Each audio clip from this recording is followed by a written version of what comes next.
Question number यहाँ book के हिसाब से तो 27 है और ये पास पेपर का सवाल है, कोई ना कोई साल में आपको मिल जाएगा 16 में 17 में या 18-19 में। कल आज कोशिश करते हैं कि इसके 2-3 सवाल डिस्कस हो जाए और फिर जो बाकी बच जाएंगे वो सवाल उसकी मैं रिकॉर्डिंग शेयर कर दूंगा, क्योंकि मैंने कल इसके फाइनल साइड पे जाना है। अगर कोशिश करेंगे कि कल हम कुछ और ना करें, सारा टाइम इसको ही दे दें तो ये खत्म हो जाएगा, और अगर थोड़ा सा टाइम बच गया तो हम नॉन करंट एसेट वाली साइड पे चले जाएंगे। देखा हुआ सीवीयू क्लब स्टार्टेड इट्स ऑपरेशन। सबसे पहली इंपॉर्टेंट बात ये थी कि बिजनेस स्टार्ट 1 फ़रवरी से हो रहा था, मतलब 12 महीने इसमें नहीं थे और ना ही इसके ब्रॉड ऑन थे, क्योंकि जब बिजनेस स्टार्ट होता है पिछले साल तो कुछ नहीं था। फिर वो कहता है स्पॉन्सर्स ने 50 मिलियन का जर्नल फंड में कंट्रीब्यूट किया, और ना भी बताता तो ये 50 मिलियन जर्नल फंड में ही आना था, क्योंकि ये उसने कंट्रीब्यूट किया है, ये जी फंड हो गया। Towards the fund for start of operation and place the amount in the bank, और यहां पर देखो ये बैंक में उसकी अमाउंट पड़ी हुई है।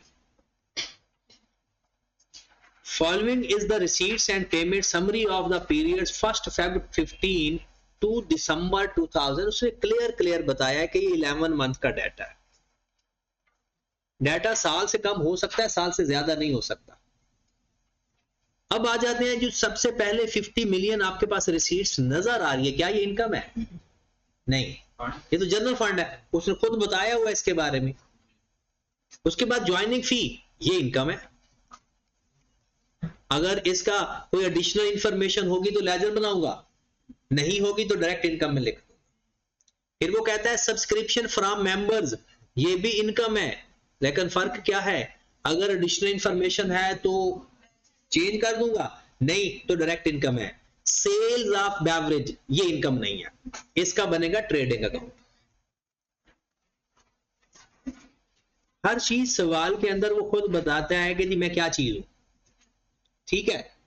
उसके बाद वो कहता है जी fixture and fitting, non current asset है हमारा। वैन नॉन करंट एसेट है हमारा। सैलरीज एक्सपेंस है। फिर वही बात, अगर कोई ओपनिंग क्लोजिंग बैलेंस गिवन होगा तो लेजर बनाऊंगा, अब तो ओपनिंग है ही नहीं, जो भी होगा क्लोजिंग ही होगा। रेंट है, यूटिलिटीज है, इंश्योरेंस है, रिपेयर एंड मेंटेनेंस है। परचेज ऑफ बेवरेजेस के बारे में मैंने एक बात बताई थी, अगर जरा गौर से सुनिए, अगर आपको क्रेडिटर्स का ओपनिंग क्लोजिंग गिवन है तो फिर ये परचेज नहीं है, फिर ये पेमेंट टू क्रेडिटर। अगर सवाल के अंदर क्रेडिटर्स का ओपनिंग क्लोजिंग बैलेंस होगा तो जो पेमेंट के अंदर परचेज होगा वो परचेज नहीं होता, फिर क्या होता है? पेमेंट टू, फिर परचेज क्रेडिटर के अकाउंट से फाइंड करना है। अगर उसका ओपनिंग क्लोजिंग ना हो तो फिर ये परचेजेस ही है। लिखा हुआ ना परचेज ऑफ बेवरेजेस, तो ऐसा ना लगे कि हम इसको एज इट इज परचेज मान लें। और फिर लिखा हुआ है advance for plot of land, ये भी हमारा नॉन करंट एसेट्स। बाकी जो है या तो वो एक्सपेंस है, डायरेक्ट एक्सपेंस में लिखोगे, या फिर नेचर के हिसाब से अगर ओपनिंग क्लोजिंग है या एडिशनल इंफॉर्मेशन है तो चेंज कर दो। कहते थे joining fee for award of membership is 50,000। कहता है जितने भी मेंबर्स है ना 50,000 उनकी ज्वाइनिंग फीस है। एनुअल सब्सक्रिप्शन इज 24,000 और सालाना सब्सक्रिप्शन कितनी है? 24,000। उसके बाद कहता है ऑल न्यू मेंबर्स, हैं ही सारे इसी साल के मेंबर्स। ऑल न्यू मेंबर्स पे 3 ईयर सब्सक्रिप्शन इन एडवांस, 3 सालों की सब्सक्रिप्शन भाई जो भी आएगा ना एडवांस पे करेगा। यहां पर सबसे बड़ी कैलकुलेशन है, तो ये सारा सवाल ही बड़ा खूबसूरत है, यानी इस हर सवाल की एडजस्टमेंट में ना कोई मसला है, लेकिन सबसे अच्छे मसले पहली एडजस्टमेंट। लेकिन ये सिर्फ उन लोगों के लिए है ना कि जिनका पीआरसी एग्जाम था या जिनकी इंट्रोडक्शन टू अकाउंटिंग एग्जाम थी। आप लोगों ने तो पढ़ा हुआ है, क्या लिखा हुआ है? आपको एक मेंबर आता है, वो 24,000 नहीं देता, वो 72,000 देता है। आपको कितने पैसे देता है? और ये कहता है भाई साहब जिस दिन में आया हूं ना, आज के बाद 3 साल के लिए, तो क्या हुआ, एडवांस सब्सक्रिप्शन मिल गई, एक कुछ तो इनकम में चली जाएगी, जो अगले 12 महीनों वाली होगी वो करंट लायबिलिटी में चली जाएगी, और उसके अलावा नॉन करंट लायबिलिटी में चली जाएगी। अब पहले हम सब्सक्रिप्शन को ओवरऑल ज्वाइनिंग फीस को जरा चेक कर लो, कितने मेंबर्स हैं टोटल, 112, 98, 101 और 105, कितने लोग हैं टोटल आपके पास, 416 को 50,000 से मल्टीप्लाई तो करो, 2080। मतलब ज्वाइनिंग फी कोई अक्रूड या एडवांस वगैरह का कोई चक्कर नहीं है, जितने लोग आए हैं उन्होंने 20,800 दिया है और वो एज इट इज नजर आ रहा है। सब्सक्रिप्शन जो हमें मिली है, लिखा हुआ ना, ये पैसे बैंक में आए हुए हैं, क्योंकि ये जो समरी आपको दी हुई है वो कहता है कि the following is the receipt and payment summary, ये जितने हमें मिल चुके हैं। अब हम यहां पर जाते हैं अपनी लायबिलिटीज वगैरह के लिए, आए जरा। सबसे पहले हमारे पास नंबर ऑफ मेंबर्स बता दें, पहले तो मंथ बता दें ना, जिस मंथ को वो आए हैं, पहले कितने आए, किस मार्च में, फिर जून में, फिर सितंबर में, फिर आप सवाल को अपने ऊपर हैवी नहीं होने देना, वरना फिर फंस जाओगे, एक ही सवाल होना है 3 घंटे में। अब नंबर कितने हैं, कितने लोग आए, मार्च में कितने लोग आए, 112, जून में कितने, 98, सितंबर में 101, दिसंबर में 10। हर बंदे ने आपको आकर कितने पैसे दिए, 72,000।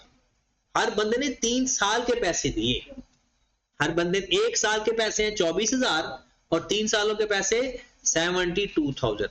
मतलब इन लोगों ने भी 72,000 दिया आपको, इन लोगों ने भी 72,000 दिया आपको, इन लोगों ने भी 72,000 दिया आपको, और इन लोगों ने भी 72,000। अब इसमें 3 चीजें हैं, एक है सब में इनकम, एक है सब में करंट लायबिलिटी, और एक है पिछले साल। तो हमें जाने की जरूरत नहीं है क्योंकि पिछला साल तो है ही नहीं, तो मैं इसी साल की वर्किंग कर लेता हूं ना। तो बताओ मार्च के अंदर, सॉरी जो 2015 के अंदर कितने महीने इनकम में आएंगे, जो लोग मार्च में आए, 10 महीने। कितने महीने आएंगे, 10 महीने। उन्होंने आपको ये जो 72,000 है, ये कितने सालों के पैसे हैं, 3 सालों के कह लो या 36 महीनों के कह लो, एक ही बात है। 3 सालों के कह दो, या अगर इसको 3 पे डिवाइड करोगे तो फिर मल्टीप्लाइड बाय 10/12 से करना पड़ेगा, और अगर 36 पे डिवाइड करोगे तो डायरेक्ट 10 से मल्टीप्लाई कर देना, क्योंकि पर मंथ आ जाएगा ना। अगर आप तो इसको पर मंथ में कन्वर्ट कर लो और मल्टीप्लाई 10 से कर दो तो आपकी इनकम आ गई। और इसी सेम फैक्टर को 72,000 को 36 पे डिवाइड करके 12 से मल्टीप्लाई कर देंगे, अगले 12 महीने, यानी इस साल के 10 महीने, अगले साल के 12 महीने करंट लायबिलिटी है। टोटल 36 महीनों में से 10 भी गए, 12 भी गए, बाकी कितने बच गए, या जो दोनों अमाउंट आएंगी वो 72,000 में से माइनस कर देना। 14 महीने है तो simple 72,000 divided by 36 multiplied by 14, ये आपके पास इनकम है, current liability, non current liability. Amount आपने खुद फाइंड कर लेनी है, मैं बस तरीका कार समझाने लगा। एक और भी तो काम कर सकते थे कि अगर आप कहते हो जी हमने तो सालों के हिसाब से करना है, तो ठीक है भाई, 72,000 कितने सालों की अमाउंट है, 3 सालों की, और हमें कितने साल के लिए चाहिए, 10/12। ओके की बात। कि बिल्कुल ऐसे ही यहां पर 72,000 मल्टीप्लाइड बाय 36 मल्टीप्लाइड बाय, जून में एक लोग आए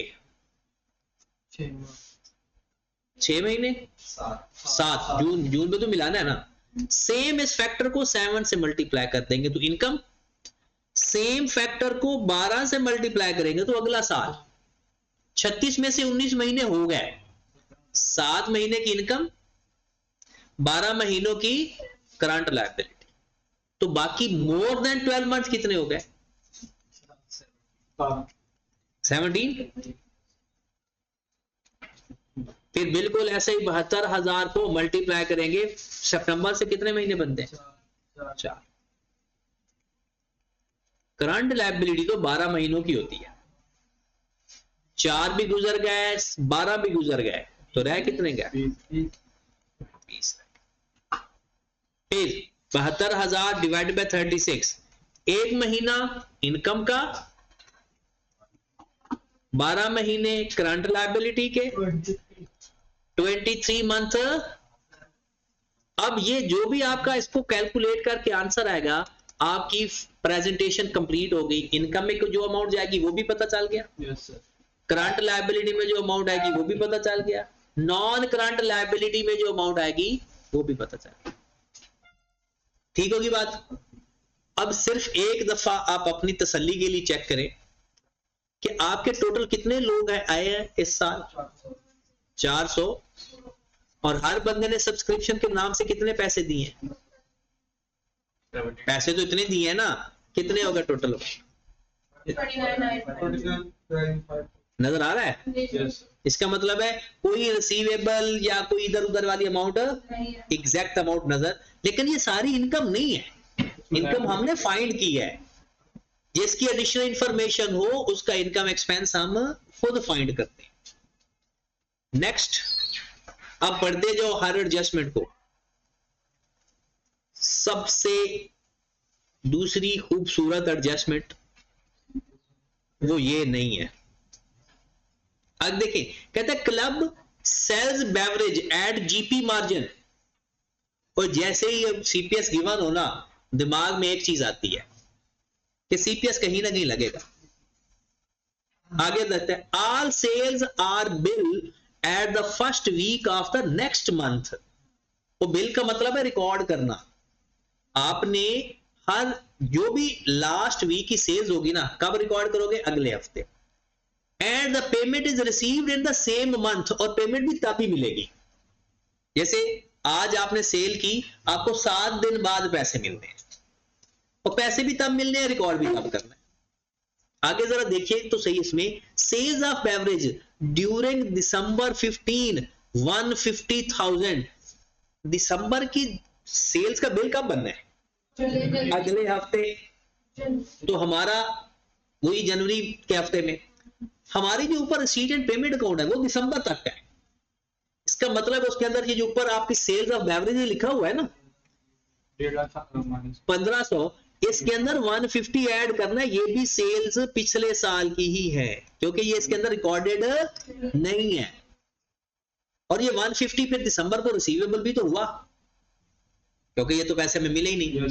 तो आपकी टोटल सेल्स 1500 नहीं है, कितनी है? 1650 है सेल्स। अगर मैं आपको कहूं कि इसके ऊपर सीपीएस अप्लाई कर दो तो आ जाएगी कॉस्ट ऑफ सेल। अगर इसके ऊपर हम सीपीएस अप्लाई कर दें तो कॉस्ट ऑफ सेल आ गई, और sale minus cost of sale करेंगे तो मामला क्लियर, प्रॉफिट आ जाएगा।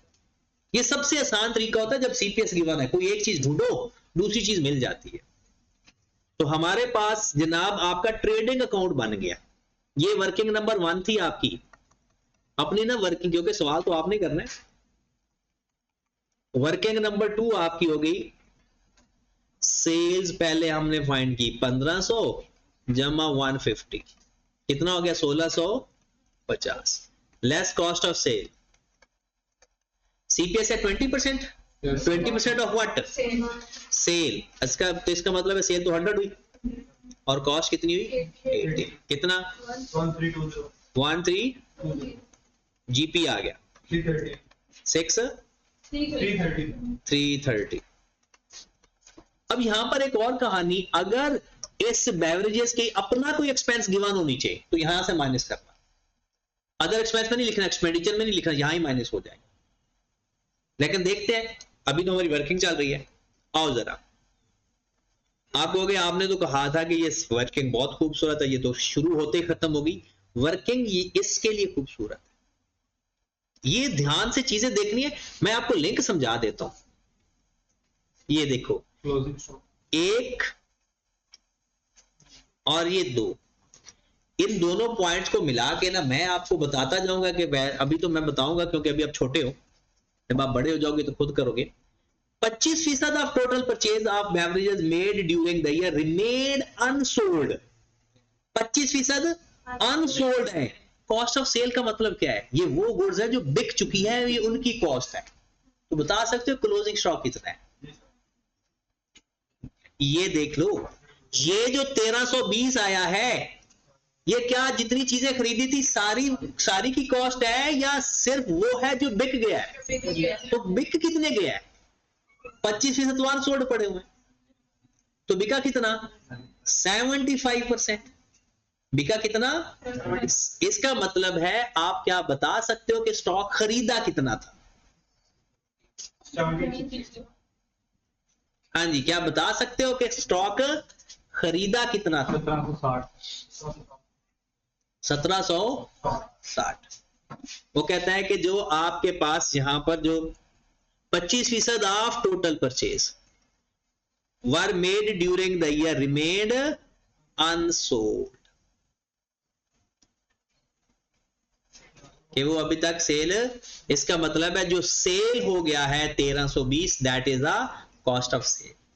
तो हम क्या करेंगे, हम फाइंड कर लेंगे परचेज, या पहले क्लोजिंग स्टॉक तो फाइंड कर लो। 1320 डिवाइडेड बाय ये कितना परसेंट है, मल्टीप्लाइड बाय कितना, 440।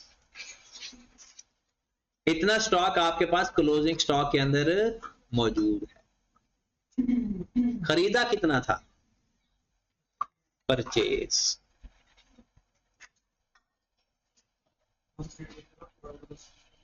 1320 डिवाइडेड बाय 75 मल्टीप्लाइड बाय 100।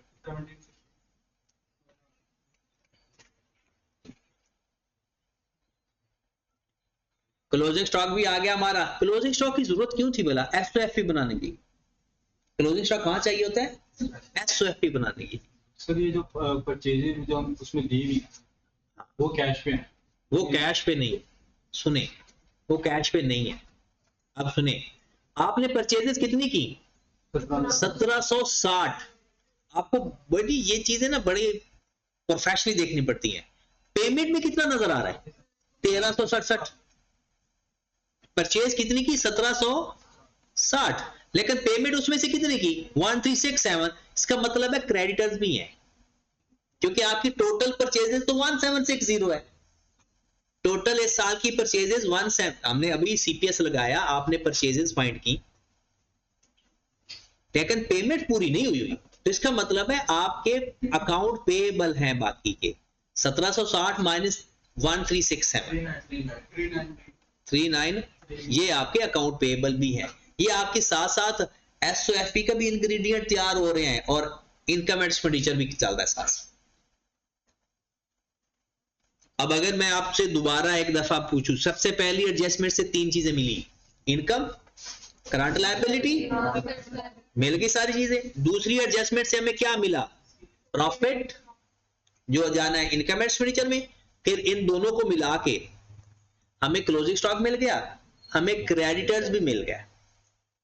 अब आगे चलते हैं, ये सारी चीजें आप अपनी लिखते जाए, जब एंड पे एसओएफपी और बनाएंगे, जिस चीज की इंफॉर्मेशन गिवन होगी वो हल करके लिख देंगे, बाकी एज इट इज।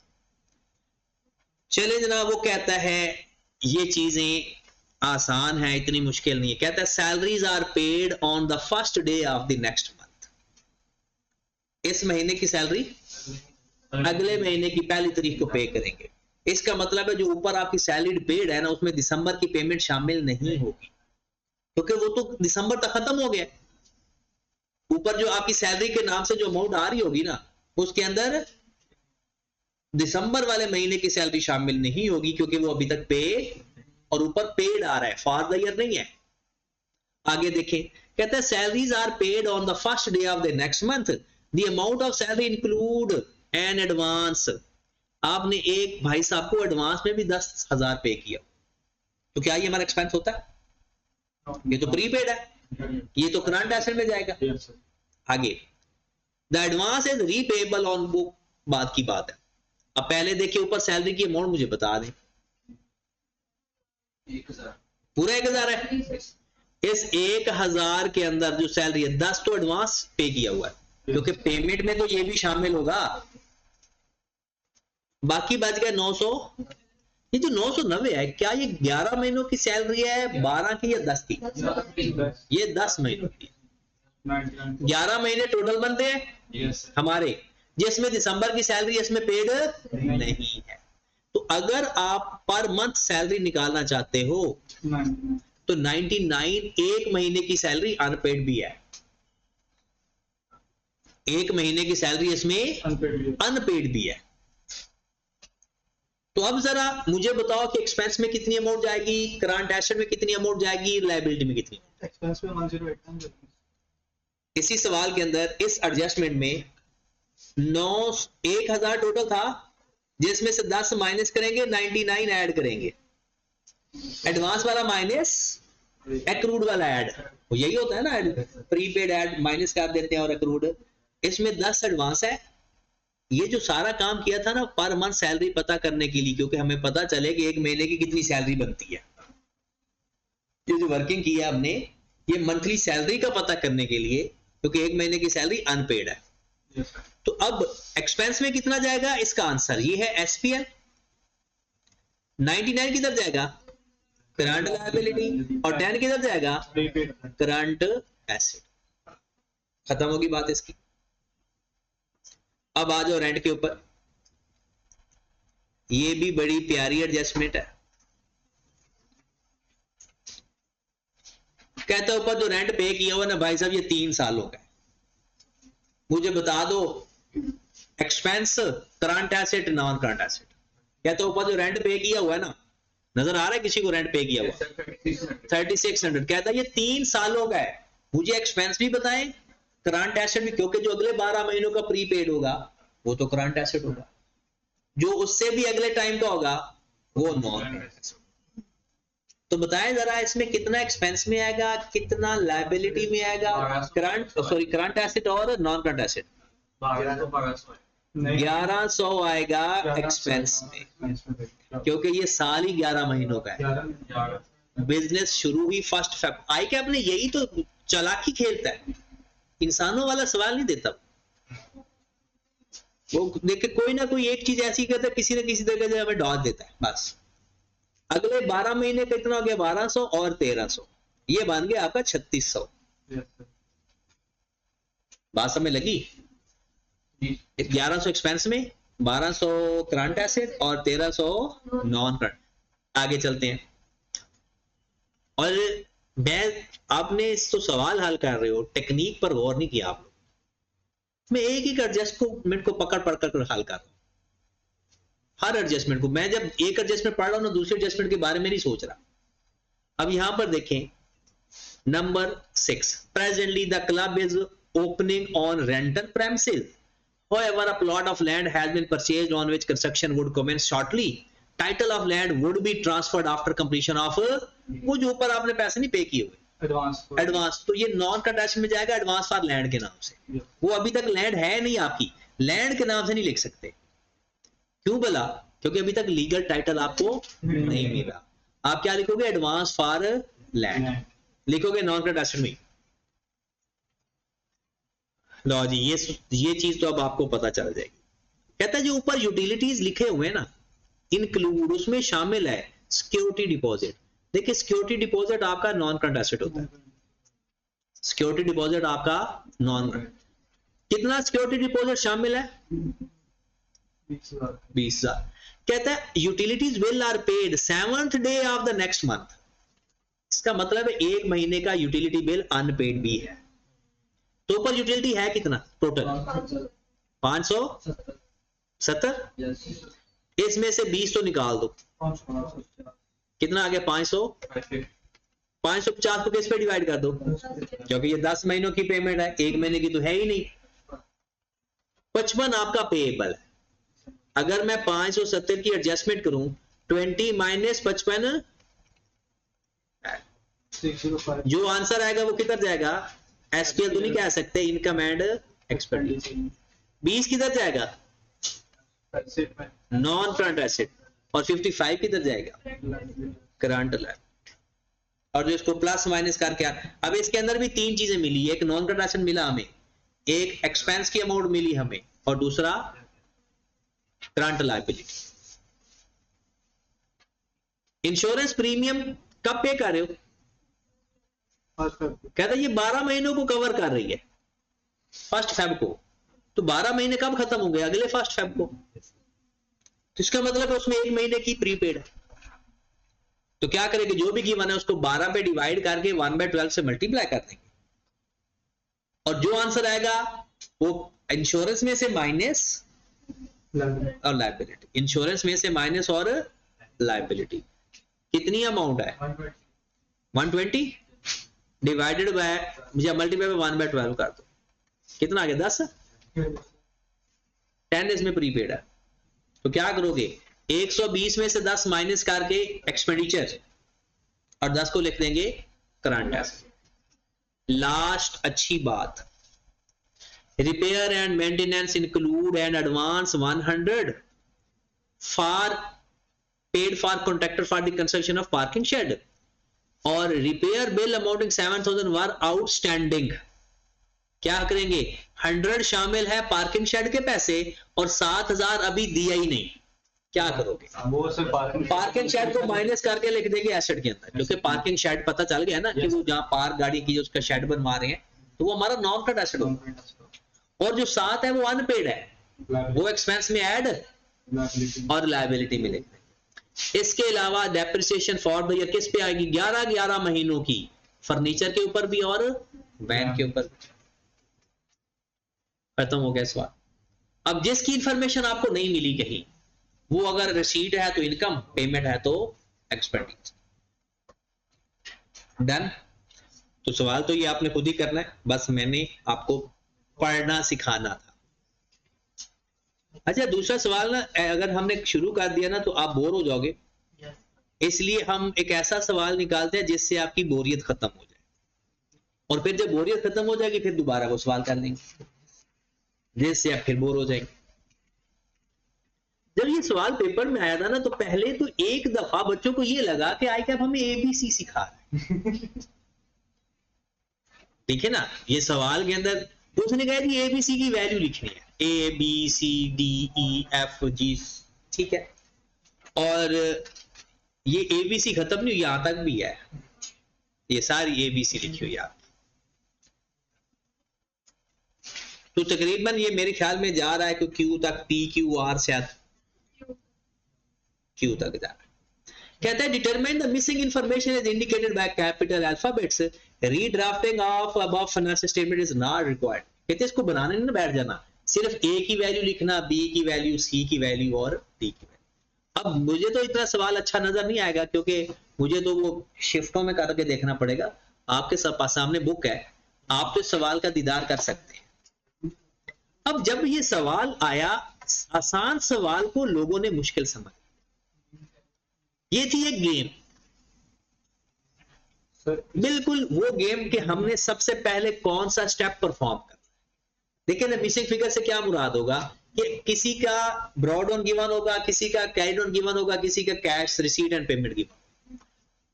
अब जब हम अगर देखते हैं एज ए अपने आप को किस पर हमला कैसे करते हैं, याद रखें रिसीट एंड पेमेंट अकाउंट अगर सवाल के अंदर गिवन हो ना तो जिंदगी आसान, ना गिवन हो तो फिर कह सकते हो कि अंग्रेजी पढ़नी पड़ेगी। इसके अंदर भी receipt and payment account given है, इनकम एंड एक्सपेंडिचर गिवन है और फाइनेंशियल पोजीशन गिवन। हुआ क्या कि fire broke out in the office of MSC and burned all the accounting records. ये अक्सर हो जाता है, पाकिस्तान में तो आम होता है, रिकॉर्ड जलना। मेट्रो का ऑडिट होना है तो रिकॉर्ड जल जाएंगे, आशियाना हाउसिंग स्कीम का होना है तो रिकॉर्ड जल जाएंगे। तो रिकॉर्ड जलना है ना, वैसे उसको मुझे लगता है रिकॉर्ड बनाने से पहले उसके अंदर कुछ रख देते हैं। नहीं, आई कैप में रिकॉर्ड ही है, वो उनका डिजिटल रिकॉर्ड है, जल भी जाए सारा कुछ। तो the accountant was able to retrieve the burned copy of financial statement for the year ended however few information were unreadable. कहता है अब प्रैक्टिकल सिचुएशन देख ले, वो ना जो जो चीज मिलता जा रहा है ना उसको उसने लिख लिया, जो चीजें नहीं नजर आई या रीडेबल नहीं थी उसने वहां पर एबीसी लिख दिया। तो सबसे पहले फाइनेंशियल पोजीशन, ओपनिंग फंड पिछले साल का नहीं है, और एक्सेस ऑफ इनकम ओवर दोनों का आपको सरप्लस नहीं गिवन। फिर यहां पर यूटिलिटीज का कौन सा बैलेंस गिवन नहीं है, carried on, sorry brought on. फिर जनाब टक शॉप का रेंट, उसका ब्रॉड ऑन नहीं गिवन, बैंक का भी आपको कैरीड ऑन गिवन नहीं। आगे चलते हैं। फिर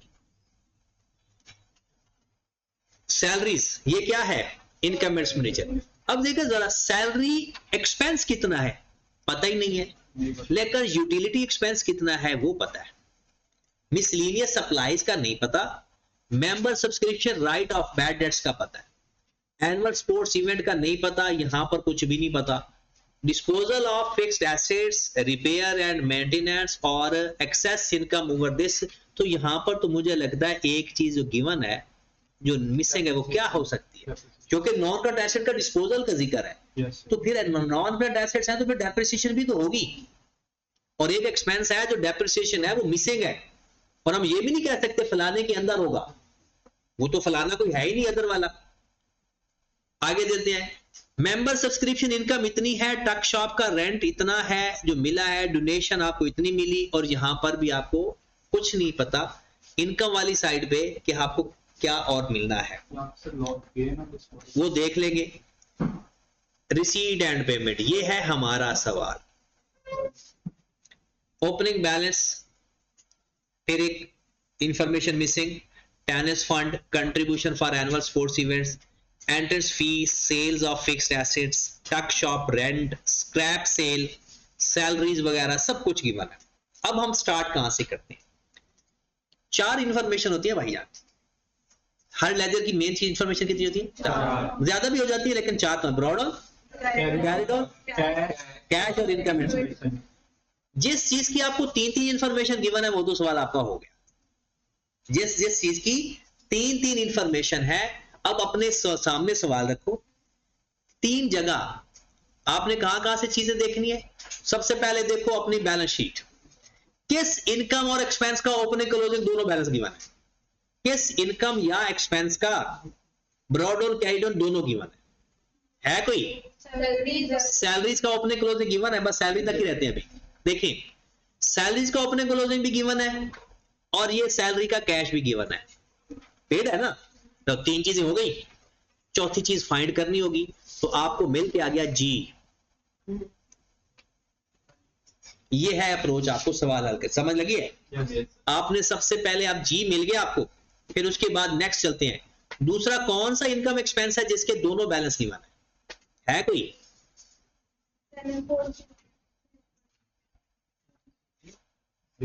या आप ऐसा कर ले, यूटिलिटीज को पकड़ ले, यूटिलिटीज का आपको एक्सपेंस भी गिवन है, यूटिलिटीज की पेमेंट देखो है कहीं, पेमेंट भी है और एक कैरीड ऑन भी है या ब्रॉड, दोनों में से एक है, तो वो लेजर बनाएंगे तो चौथी चीज मिल जाएगी। इसका मतलब है आपको यूटिलिटी का लेजर बनाएंगे तो यूटिलिटी का मिल जाएगा, किधर है यूटिलिटी, ये आपको डी भी मिल गया यूटिलिटी के लेजर से, गॉट इट। अब आगे चलते हैं फिर। हाँ जी, उसके बाद आपको टक शॉप रेंट पे आ जाओ। टक शॉप रेंट ये रिसीव्ड है या इनकम है, इनकम एक्सपेंडिचर में तो इनकम है, चले जी एक चीज मिल गई। फिर रिसीव कितना हुआ, तो टक शॉप रिसीट एंड पेमेंट में नहीं रिसीट एंड पेमेंट में, रिसीट ये क्या हमने था, income expenditure, receipt and payment नीचे इसके। हाँ कितनी इनकम मिली हुई है, 248, 2 चीजें मिल गई। अब आ जाए यहां पर कुछ, ये देखें एक चीज मिसिंग थी ई, तो टक शॉप रेंट कौन सा लेजर बनेगा, एक्सपेंस का या इनकम का, इनकम का लेजर बनेगा। और ये देखिए मैं बता देता हूं, रेंट रिसीवेबल का लेजर बनेगा। ब्रॉड ऑन कितना है नहीं पता, नहीं, ब्रॉड ऑन का पता है 37, कैरी ऑन का नहीं पता। हमें कैश कितना मिला, 248, कैश डेबिट 248, और इनकम एंड एक्सपेंडिचर में कितना लिखा हुआ, 252, खत्म होगी बात, ही मिल गया 240 होगा, 41, 41 या 241, 41, ओके होगी बात। अच्छा ना, इसमें ना आपको चलाना पड़ता है दिमाग, तो मैं बात अजीब कर रहा हूं। जिस बंदे का दिमाग तेज है ना, खासतौर पर जो गेम्स वगैरह खेलता है ना, उसको अगर ये गेम समझ के करेगा ना तो बहुत मजा आएगा सवाल का। अब देखिए जरा गौर फरमाइए, ये जो 2019 है इसकी सारा डाटा फुल है, इसका मतलब है यहां पर ये जो चीज आती है वो आ सकती है, यानी इसका बैलेंस है। इधर आपने डी फाइंड कर लिया है, वो यूटिलिटी का बिल, यूटिलिटी का लेजर बना के, आपको पता है एसेट्स और लायबिलिटीज बराबर होती हैं, इसका मतलब है आपका सी भी आ चुका है, अगर आपको पता हो तो आपका सी भी आ चुका है, क्योंकि वो दोनों साइड्स आपस में बराबर होती। अगर आप बैंक का बैलेंस फाइंड कर लो, क्योंकि डी तो पहले ही फाइंड कर चुके हैं ना यूटिलिटी का लेजर बना के, और 19 का कुछ भी एसेट सारे पूरे हैं, एसेट्स माइनस लायबिलिटीज, जो मिसिंग फिगर होगी वही होगी, क्योंकि दोनों साइड्स आपस में बराबर होती। अब यहां पर देखें, अगर आप बैंक का कैरी ऑन फाइंड कर लेते हो, इन केस अभी तो बैंक की सारी इंफॉर्मेशन उसमें जाकर पुट कर देते हो, बैंक की चीजें भी पुट करके हमारे पास इन दोनों का टोटल बैलेंस आ जाएगा। तो माशाल्लाह होता ये है, कोई अल्लाह के बंदो, ये सी आपके पास आ गया, इसमें ये दोनों प्लस करेंगे तो ये सी ए आ जाएगा, क्योंकि जो पिछले साल का कैरी ऑन होता है वो अगले साल का ब्रॉड ऑन होता है, जो पिछले साल का कैरी ऑन होता है वो अगले साल का। अब दोबारा देखें, मैंने 2019 का टोटल और इसके टोटल को कंपेयर करके सी फाइंड किया, इन दोनों को प्लस करके मेरा ए आ गया। अब ए आ गया, बाकी आगे चलते हैं, बाकी चीजें देखते हैं ना कौन कौन सी चीजें मिलेगी हमें। अच्छा, इसके अंदर ना ये रिपेयर एंड मेंटेनेंस के अंदर लिखा हुआ क्यों, ये क्या है, पेमेंट कितनी की है, रिपेयर एंड मेंटेनेंस की पेमेंट कितनी की है। ऊपर से देखते हैं कि रिपेयर एंड मेंटेनेंस का क्या लिखा हुआ है, कहीं है एक्सपेंडिचर में होगा जरूर। यस सर, 40 40 का एक्सपेंडिचर हुआ है, 40 का। अब ऊपर देखते हैं कोई पेएबल भी है, नहीं है, रिपेयर एंड मेंटेनेंस को कोई पेएबल नहीं है, इसका मतलब है जितना खर्चा है सारा पेड है। अगर उसका कोई ओपनिंग क्लोजिंग हो तो फिर पेमेंट और फॉर द ईयर डिफरेंट होगा, अगर ओपनिंग क्लोजिंग ना हो तो फिर सेम होगा। उसके बाद नेक्स्ट, यहां पर और किस वैल्यू को पकड़ना है, ये चीज अभी वैल्यू मिसिंग है। अच्छा, रिसीट साइड पे आपको पता है सबसे प्यारी चीज मिसिंग है, सब्सक्रिप्शन।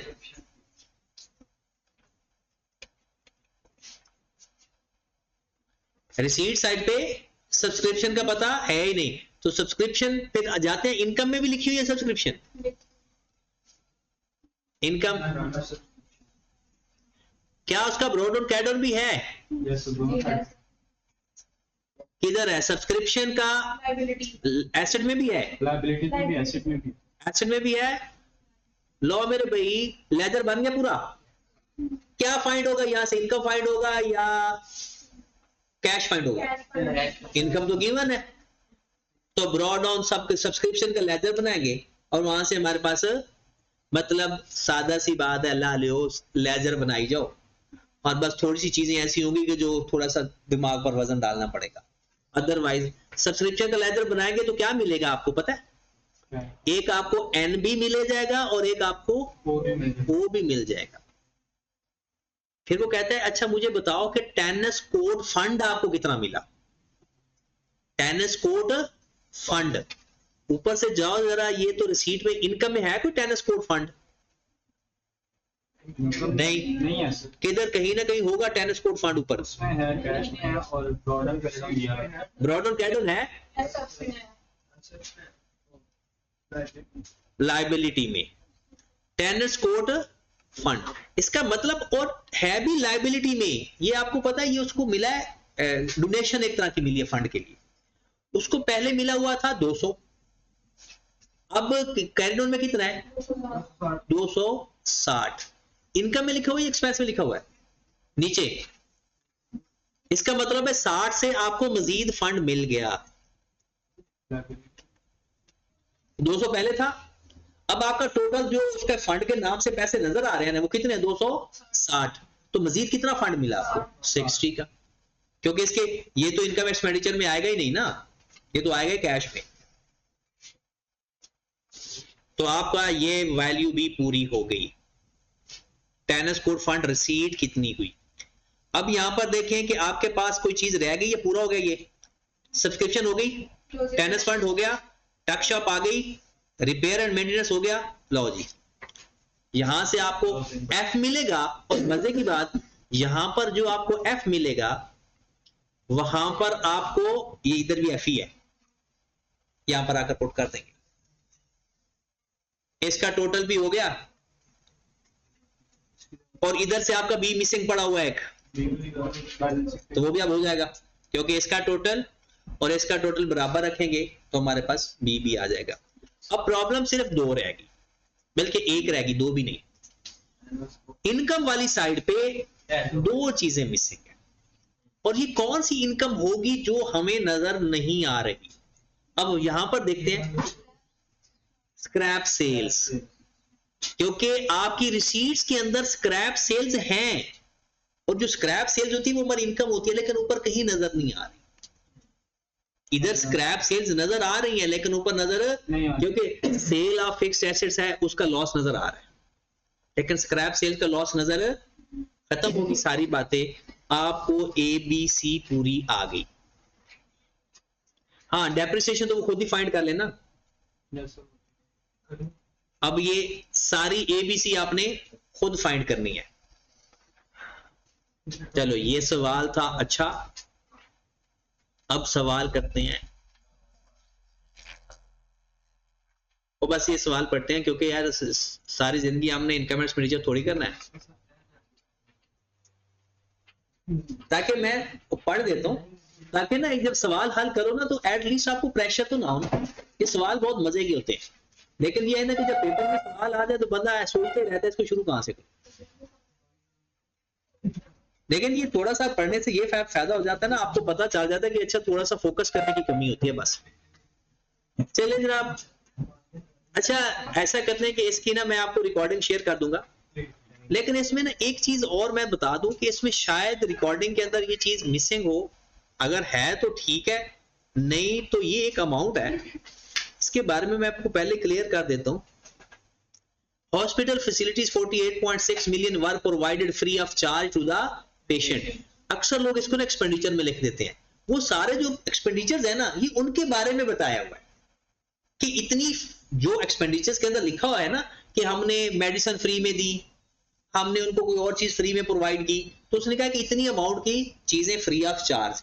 ये सिर्फ बताने का मकसद है कि ये एनपीओ का सवाल है, ठीक है। तो यहां पर इसका कुछ भी नहीं करना पेपर सवाल के अंदर, क्योंकि जो ये इंफॉर्मेशन बताई हुई है वो सिर्फ इनके बारे में बताई है जो आपने पेमेंट्स की हुई है। ठीक होगी बात। चले जी, फिर कल का ना लेक्चर बहुत इंपॉर्टेंट होगा। उसकी वजह, क्योंकि कल मैंने फंड अकाउंटिंग पढ़ाना है।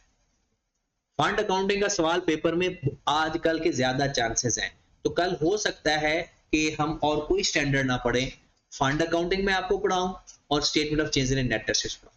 ये जो अभी सवाल हमने किए है ना, ये सवाल आपके हो जाएंगे, किसी ना किसी तरीके से कुछ ना कुछ हो जाएगा। जो नया तरीकाकार उसने इंट्रोड्यूस करवाया ना, वो उसके हिसाब से करेंगे और वो ज्यादा चांसेस हैं उसके सवाल के। लेकिन ये सवाल भी इंपॉर्टेंट है। अगर वो 20 नंबर का सवाल देगा तो इन जैसा देगा, अगर 15, 16, 14 नंबर का देगा तो फिर फंड अकाउंटिंग से देगा।